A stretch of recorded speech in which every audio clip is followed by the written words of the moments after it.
నమస్కారం, సుఖీబాబుకు స్వాగతం.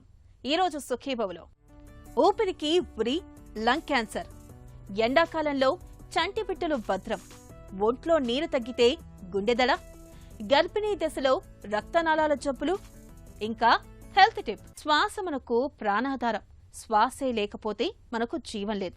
శ్వాస లేకుండా, ఊపిరి తీయకుండా కొన్ని నిమిషాలు కూడా మనం ఉండలేం. ప్రాణవాయువు అందడం ఆలస్యమవుతున్న కొద్దీ ఉక్కిరిబిక్కిరి అయిపోతాం. అందుకే ఊపిరితిత్తులకు అంతటి ప్రాధాన్యం.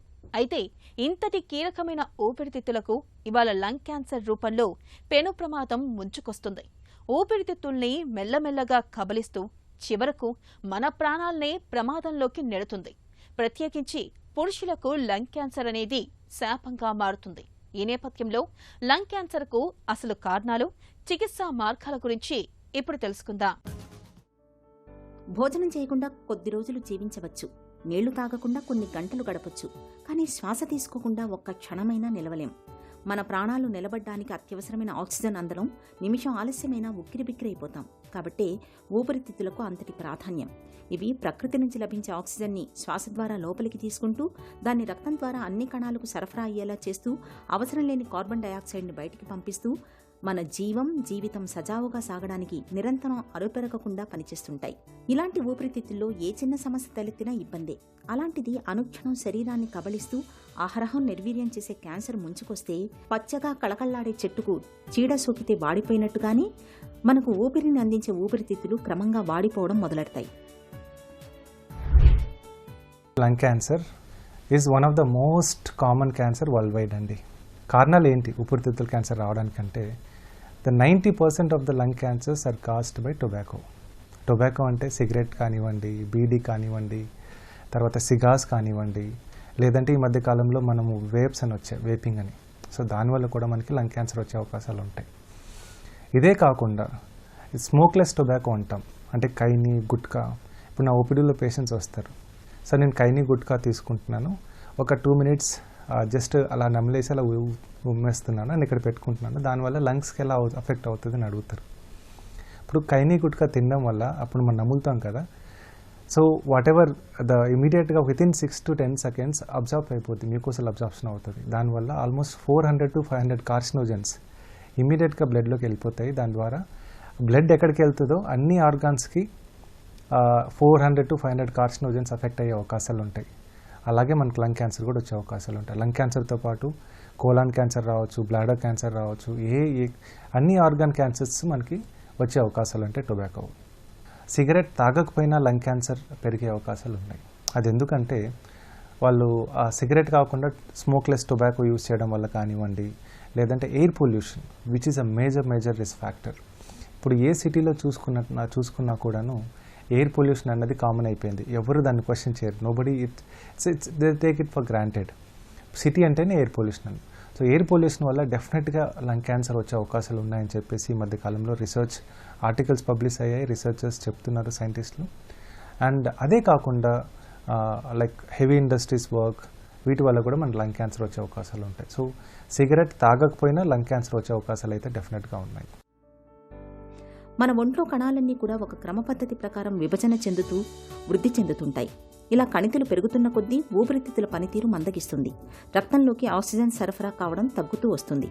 గుండె కొట్టుకోవడం వంటి ఇతర ప్రక్రియలు సజావుగా జరుగుతున్నా శ్వాస సరిగ్గా సాగకపోతే శరీరానికి తగినంత ఆక్సిజన్ అందక కణాలన్నీ చేతులెత్తేస్తాయి. ఊపిరితిత్తుల్లో కణితుల తీవ్రతను బట్టి లక్షణాలు కనిపిస్తుంటాయి. విడవకుండా దగ్గు, శ్వాస తీసుకోవడంలో ఇబ్బంది, కళ్లెంలో రక్తం పడటం, బరువు తగ్గడం, ఆకలి తగ్గిపోవడం, గొంతు బొంగురు పోవడం, ముద్ద మింగడంలో ఇబ్బంది, ఆయాసం, బ్రాంకైటిస్, న్యూమోనియా, జ్వరం, నిస్సత్తువ, కామెర్లు, తలనొప్పి, తరచు వాంతి ఇవన్నీ ఊపిరితిత్తుల్లో క్యాన్సర్ ఆనవాళ్లను తెలియచెప్పే అనుమానిత సంకేతాలే. అన్ఫార్చునేట్లీ లంగ్ క్యాన్సర్ లక్షణాలు ఏంటి అంటే మనకు నార్మల్ సిగరెట్స్ తాగినప్పుడు వాళ్ళకి ఏమవుతుందంటే కఫ్ వస్తూ ఉంటుంది, chronic cough. So even lung cancer వచ్చిన వాళ్ళకు కూడా ఇదే కామన్ సిమ్టమ్. సో వాళ్ళు ఏమనుకుంటారు, ఇది సిగరెట్ స్మోకింగ్ వల్ల వచ్చింది అనుకుంటారు. So but you should be very cautious here. Any cough more than which is lasting beyond 3 weeks or 4 weeks you should become suspicious. కఫ్తో పాటు డ్రై కఫ్ కానివ్వండి, దాంతోపాటు స్ఫుటం రావడం కానివ్వండి, లేదంటే స్ఫుటంలో బ్లడ్ రావడం కానివ్వండి, ఇలాంటివి జరిగితే you should become more and more alert. అదే కాకుండా low grade fever, chest pain, shortness of breath అంటే డిఫికల్టీ ఇన్ బ్రీతింగ్ లాంటివి వస్తే definitely you should become more alert. This could be early warning signs of lung cancer. అదే lung cancer ఇప్పుడు suppose 3 lobes ఉంటాయండి, upper lobe, middle lobe and lower lobe లంగ్లో. అప్పర్ లోబ్లో వచ్చినట్టయితే అక్కడ మనకి బ్రేకియల్ ప్లక్సెస్ అని ఒకటి ఉంటుంది. ఇక నరాలు ఇక్కడ నుంచి సర్విక్స్ నుంచి ఇక్కడ నుంచి ఇలా కిందకి వెళ్తూ ఉంటాయి మొత్తం హ్యాండ్కి, రైట్ సైడ్ హ్యాండ్. అక్కడ ఒకవేళ లంగ్ క్యాన్సర్ వచ్చినట్టయితే ఆ నరాలకు అఫెక్ట్ అయిపోయి radiating pain starting from the neck నుంచి ఇలా వచ్చే అవకాశాలు medial side of the hand వస్తూ ఉంటుంది. And medial side of the last 2 fingers పని చేయకపోవడము, వీక్ అయిపోవడం లాంటివి జరుగుతాయి. అదే మనకి టోసిస్ అంటే మన ఐ డ్రాపింగ్ అంటే మన అప్పర్ ఐలిడ్ డ్రాప్ అవ్వడం లాంటివి జరుగుతాయి. అండ్ వెరీ రేర్లీ అంటే like around 20% of the time ఈ లంగ్ క్యాన్సర్ బ్రెయిన్కి వెళ్ళిపోయి చాలామంది ఏంటంటే ఈ ఇనీషియల్ సైన్స్ అండ్ సిమ్టమ్స్ ఎవరైతే నెగ్లెక్ట్ చేస్తారో వాళ్ళు ఎమర్జెన్సీ ప్రెజెంట్ అవుతారు, ఫిట్స్ వల్ల కానివ్వండి. ఓకే, ఎందుకంటే బ్రెయిన్కి వెళ్ళిపోయిన తర్వాత క్యాన్సర్ ఫిట్స్ ద్వారా ప్రజెంట్ అవుతారు. స్కాన్ చేస్తే బ్రెయిన్లో ఇంత పెద్ద ట్యూమరు, మళ్ళీ హోల్ బాడీ స్కాన్ చేస్తే లంగ్లో క్యాన్సర్ వచ్చినట్టు తెలుస్తుంది. అదే బోన్స్కి వెళ్ళిపోతే ఏమవుతుందంటే ట్రివియల్ ట్రామా అంటే ఇప్పుడు నార్మల్గా ఏదైనా చిన్న దెబ్బ తగిలితే యూజువల్లీ ఫ్రాక్చర్ అవ్వదు. కానీ వీళ్ళు ఒకవేళ బోన్స్కి వెళ్ళిపోయి బోన్ వీక్ అయిపోయింది అనుకోండి, చిన్న ట్రామా వల్ల కూడా మన ఫ్రాక్చర్ అయ్యే అవకాశాలు ఉంటాయి. సమ్టైమ్స్ ఆర్థోపెడిషియన్ దీన్ని సర్జరీ చేస్తున్నప్పుడు ఆ మెటీరియల్ తీసి పంపిస్తే అందులో లంగ్ క్యాన్సర్ ఉందని తెలుస్తుంది. సో ఇనీషియల్ సిమ్టమ్స్ ఎవరైతే నెగ్లెక్ట్ చేసినప్పటికైతే వాళ్ళకి ఈ సిమ్టమ్స్ లైక్ బోన్ ఫ్రాక్చర్ వల్ల కానివ్వండి, సీజర్స్ వల్ల కానివ్వండి రావడం కామన్గా చూస్తూ ఉంటాం. సో డెఫినెట్గా వాటిని మనం నెగ్లెక్ట్ చేయకుండా డాక్టర్ దగ్గరికి వెళ్ళినట్టయితే డాక్టర్ ఫస్ట్ ఇనీషియల్ ఎగ్జామిన్ చేసిన తర్వాత ఎక్స్రేనో సిటీ స్కానో చేయడం జరుగుతుంది. దాంట్లో ఏదైనా మనకి ఒక లంగ్లో ఏదైనా మాస్ ఉన్నట్టు అనిపిస్తే దాని నుంచి మనం బయాప్సీ చేస్తాం. అది బ్రాంకోస్కోపీ గైడెడ్ కానివ్వండి, లేదంటే ఈబస్ గైడెడ్ బయాప్సీ కానివ్వండి, లేదంటే ట్రాన్స్ థొరాసిక్ బయాప్సీ కానివ్వండి, లాంటివి చేస్తాం. సమ్టైమ్స్ ఫ్లూయిడ్ కూడా అక్యుములేట్ అయ్యే అవకాశాలు ఉంటాయి. సో అలాంటప్పుడు మేము ఫ్లూయిడ్ టెస్ట్ కూడా చేస్తాం. సో ఇవన్నీ చేసి బయాప్సీ చేసి అందులో మనకు లంగ్ క్యాన్సర్ ఉందా లేదా అన్నది నిర్ధారించడం జరుగుతుంది. దాని తర్వాత ఏ స్టేజ్లో ఉందో తెలుసుకోవడానికి హోల్ బాడీ స్కాన్ అంటే పెట్ స్కాన్ కామన్గా యూజ్ చేస్తూ ఉంటాము. పెట్ స్కాన్ చేసి ఏ స్టేజ్లో ఉందో అని కూడా నిర్ధారిస్తాం. ఒకప్పుడు only biopsy and PET scan staging చేసేవాళ్ళం. ఈ మధ్య కాలంలో ఏం చేస్తున్నామంటే ఏ స్టేజ్లో వచ్చినా కూడాను molecular profiling of the cancer అనేది very very important. Further treatment decide మొత్తం ఆ మాలిక్యులర్ ప్రొఫైలింగ్ మీద అవుతుంది ఈ మధ్య కాలంలో. దీన్నే మేము పర్సనలైజ్డ్ థెరపీ అని కూడా అంటాము. So molecular profiling is very important.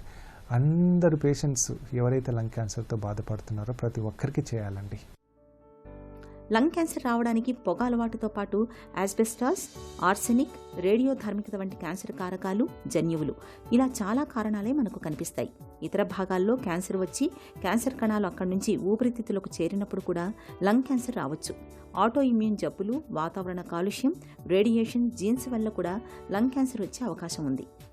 Lung క్యాన్సర్ని తొలి దశలోనే గుర్తించి శస్త్రచికిత్స చేయగలిగితే 90% వరకు నయం చేయొచ్చు.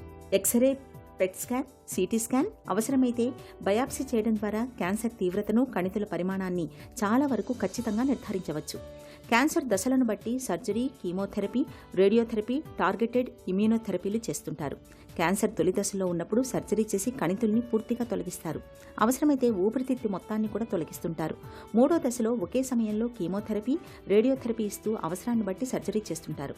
4వ దశలో క్యాన్సర్ నయం కావడం దాదాపు అసాధ్యం. మాలిక్యులర్ ప్రొఫైలింగ్ అయిన తర్వాత ఇప్పుడు స్టేజ్ 1, స్టేజ్ 2 ఉందనుకోండి.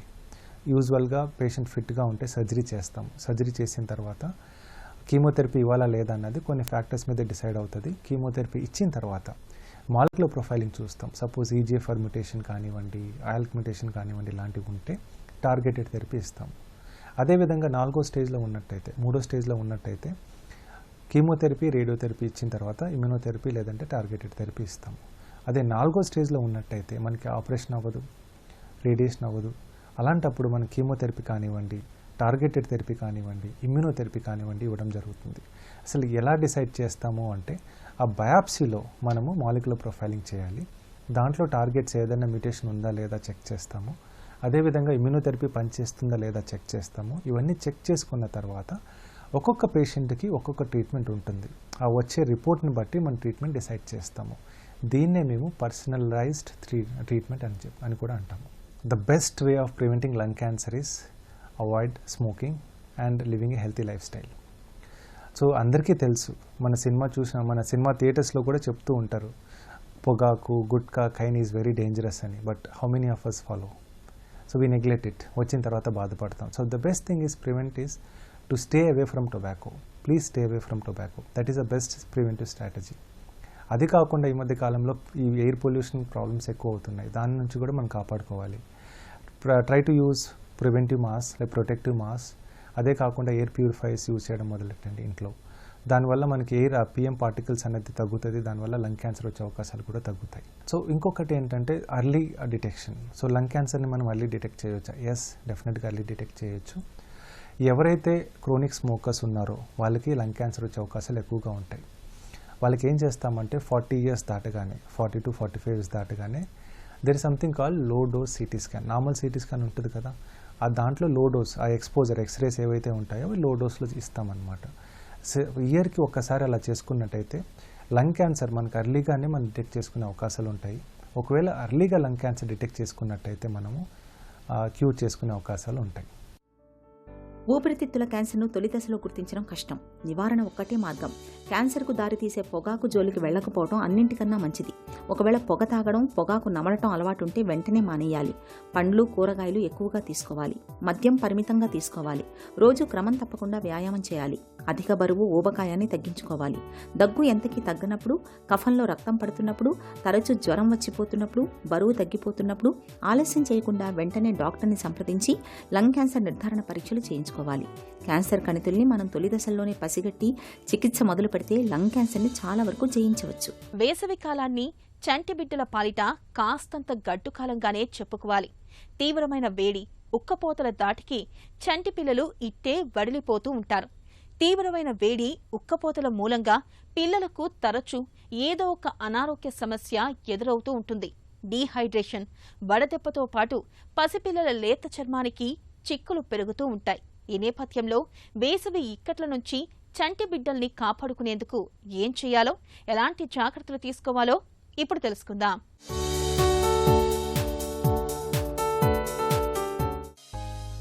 ఎండలు మండిపోతున్నాయి. ఒకవైపు తీవ్రమైన వేడి, మరోవైపు భరించలేని ఉక్కపోత. ఈ పరిస్థితుల నుంచి చంటి బిడ్డల్ని కాపాడుకునేందుకు వారి సంరక్షణ విషయంలో ప్రత్యేకమైన జాగ్రత్తలు తీసుకోవాలి. రోజుకు 2 పూటలా స్నానం చేయించాలి. వేడి ఎక్కువగా ఉండే ఈ సీజన్లో అవసరమైతే తప్ప పిల్లలకు డైపర్లను వాడకపోవడమే మంచిది. పిల్లలకు వదులుగా ఉండే లేత రంగు దుస్తుల్ని వెయ్యాలి. డీహైడ్రేషన్, వడదెబ్బను నివారించేందుకు పిల్లలకు కాచి చల్లార్చిన నీటిని గాని లేదా పంచదార, ఉప్పు కలిపిన నీటిని తరచుగా తాగిస్తూ ఉండాలి.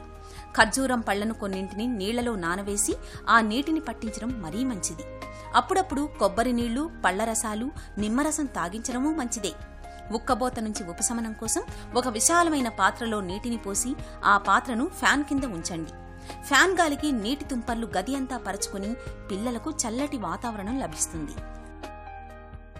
వేగంగా పరిగెత్తినప్పుడు, కఠినమైన వ్యాయామాలు చేసినప్పుడు, తీవ్రమైన భయోందోళనకు లోనైనప్పుడు, రాత్రిపూట నిద్రలో పీడకలలు వచ్చినప్పుడు గుండె వేగంగా కొట్టుకోవడం మనలో చాలా మందికి అనుభవమే. అయితే వీటితో పాటు ఒంట్లో నీటి శాతం తగ్గడం కూడా గుండె దడను తెచ్చిపెడుతుందని, ఇలా పుట్టుకొచ్చే గుండె దడను అశ్రద్ధ చేయకూడదని చెబుతారు నిపుణులు. ఒంట్లో నీటి శాతం తగ్గడం వల్ల తలెత్తే గుండె దడ గురించిన పూర్తి వివరాల్ని ఇప్పుడు తెలుసుకుందాం.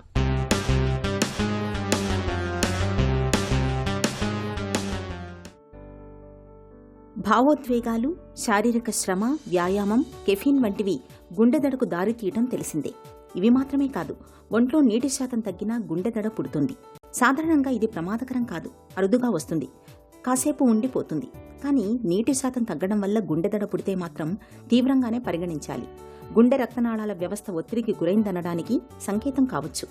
గుండెదడకు నీటి శాతం తగ్గడానికి మధ్య సంబంధం ప్రధానంగా శరీరంలోని ద్రవాల మోతాదుతోనే ముడిపడి ఉంటుంది. నీటి శాతం తగ్గితే రక్త పరిమాణం తగ్గుతుంది.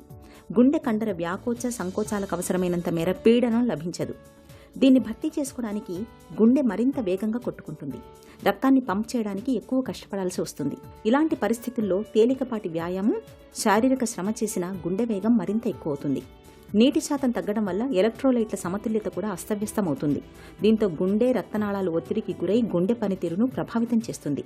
గుండె దడకు కారణాన్ని గుర్తించడం అంత తేలిక కాదు, కానీ నీటి శాతం తగ్గడం కారణమవుతుంటే మాత్రం కొన్ని లక్షణాలతో గుర్తించవచ్చు. మలబద్ధకం, మూత్రం గాఢ రంగులో రావడం, మూత్రం తగ్గడం, తల తిప్పడం, తల తేలినట్టు అనిపించడం, నోరు ఎండటం, నిస్సత్తువ, తలనొప్పి, కండరాలు పట్టేయటం, వికారం వంటి లక్షణాలు కూడా ఉన్నట్టయితే నీటి శాతం తగ్గడమే కారణమని భావించవచ్చు. నీటి శాతం కాస్త తగ్గితే నీరు తాగితే వెంటనే కుదురుకుంటుంది. ఒకవేళ వ్యాయామం, వాంతులు, విరేచనాలతో నీటి శాతం తగ్గితే ఓఆర్ఎస్ పొడిని కలిపి తాగడం మంచిది. అలాగే కెఫీన్, మద్యం, పొగాకు వంటి వాటికి దూరంగా ఉండాలి. తికమక లేదా సరిగ్గా మాట్లాడలేకపోవడం, సొమ్మసిల్లడం, ఛాతీలో నొప్పి, బిగుతుగా లేదా పట్టేసినట్టు అనిపించడం, ఆయాసం వంటి లక్షణాలు కనిపిస్తే సత్వరం ఆసుపత్రికి తీసుకెళ్లాలి. గర్భిణీ దశలో రక్తం గడ్డగట్టే ప్రమాదం ఎందుకు పెరుగుతుంది? బ్లడ్ క్లాట్స్ అనేది దాన్ని మామూలుగా ఏమంటామంటే డీప్ వెనస్ థ్రాంబోసిస్ అంటాం. మోస్ట్ కామన్గా వచ్చేది ప్రెగ్నెంట్ ఫీమేల్స్లో లోవర్ ఎక్స్ట్రీమిటీస్లో వస్తుంది. అంటే కాళ్ళల్లో, అక్కడ పిక్కల్లో అక్కడ వాసినట్టు, థైస్ దగ్గర వాసి అలా వస్తూ ఉంటుంది. అది డీవీటీ అంటాం, డీప్ వెనస్ థ్రాంబోసిస్.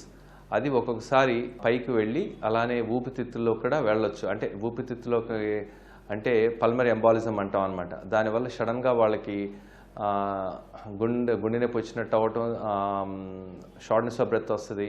అలానే ఆయాసం వచ్చి బ్లడ్ సర్క్యులేషన్లో వాటిలో రకరకాల మార్పులు వచ్చి అది ఒక సీరియస్ కండిషన్ లాగా అవుద్ది అనమాట.